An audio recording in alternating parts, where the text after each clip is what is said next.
오늘 본문 말씀은 누가복음 22장 1절로부터 23절 말씀까지입니다.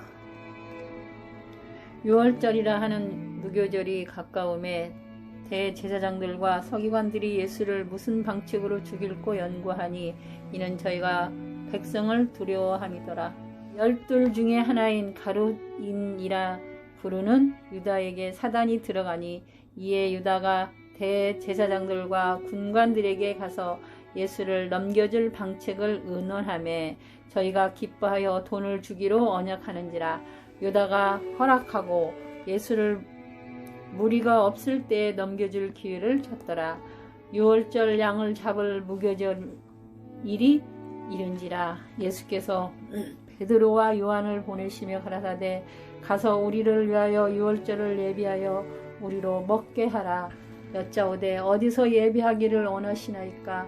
이르시되 보라, 너희가 성내로 들어가면 물 한 동이를 가지고 가는 사람을 만나리니 그의 들어가는 집으로 따라 들어가서 그 집 주인에게 이르되 선생님이 내게 하는 말씀이 내가 내 제자들과 함께 유월절을 먹을 객실이 어디 있느뇨 하시더라 하라. 그리하면 저가 자리를 베푼 큰 다락방을 보이리니 거기서 예비하라 하신대 저희가 나가 그 하시던 말씀대로 만나 유월절을 예비하니라. 때가 이름에 예수께서 사도들과 함께 앉으사 이르시되 내가 고난을 받기 전에 너희와 함께 유월절 먹기를 원하였노라.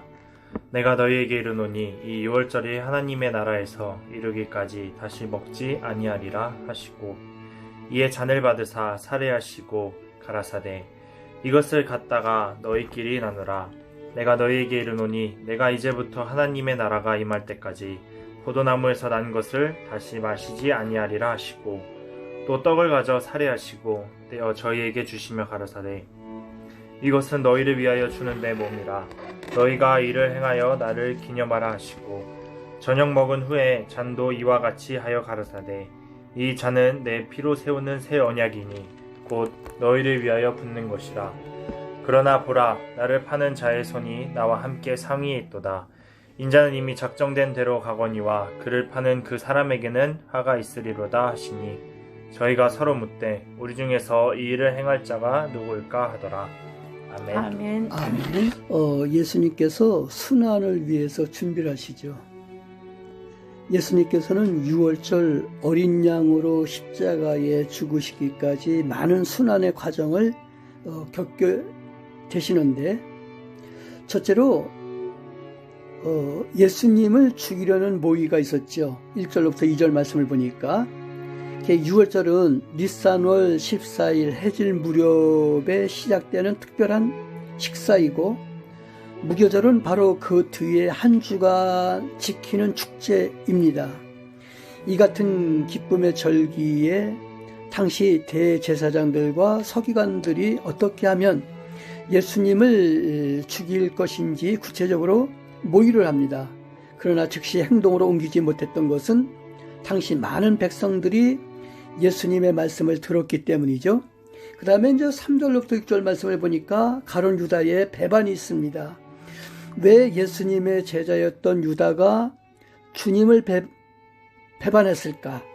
그것은 탐욕이 좌절되었기 때문입니다.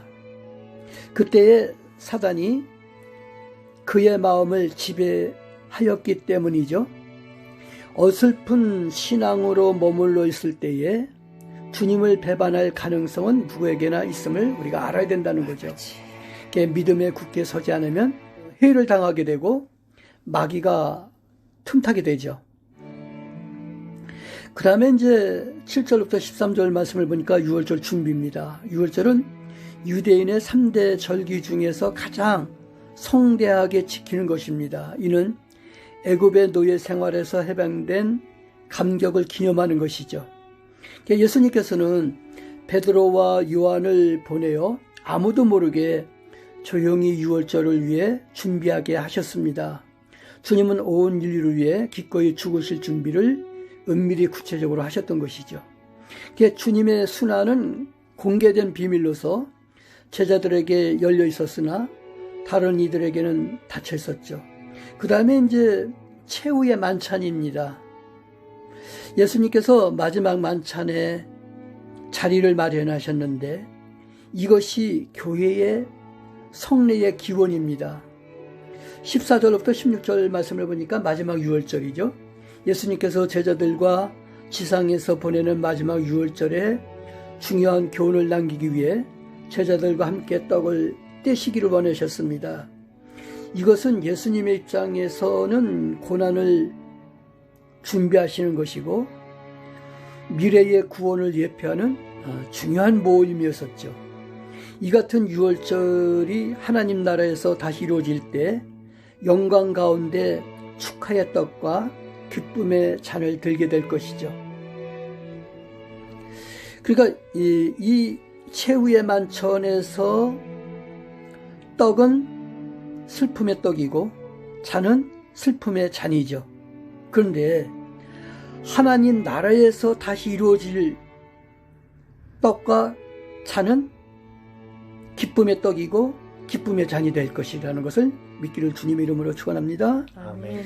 그 다음에 이제 17절로부터 20절 말씀을 보니까 마지막 성천입니다. 떡을 가지고 살해하시고 이것은 너희를 위하여 주는 내 몸이라 이렇게 말씀하셨죠. 또 이 잔은 내 피로 세운 언약인데 이를 행하여 나를 기념하라 이렇게 말씀하셨어요. 예수님의 대속의 죽음은 유대 민족에게 구원을 가져다 주었던 유월절의 의미를 넘어선 것이었습니다. 주님은 자기의 피와 살로 인류 구원을 실증하는 그 성만찬을 친히 구현하신 것이죠. 이제 마지막으로 21절부터 23절 말씀을 보니까 성찬의 암초입니다. 주님의 얼굴을 마주대고 한 상에서 태연히 성찬을 나누기까지 하면서 그의 가증함을 볼 수가 있죠. 이 가증함이 얼마나 컸는가를 우리는 보게 됩니다. 인자는 작정된 대로 죽을 수밖에 없으니 배반한 자에게는 화가 있도다 이렇게 하신 말씀 속에서 주님은 비탄의 마음을 가질 수밖에 없었죠. 그래서 우리는 그 예수님의 말씀에서 주님의 비탄의 마음을 볼 수가 있는 거예요. 그는 차라리 나지 않았더라면 제게 좋았었다라고 이렇게 말씀하시죠. 말씀을 마칩니다.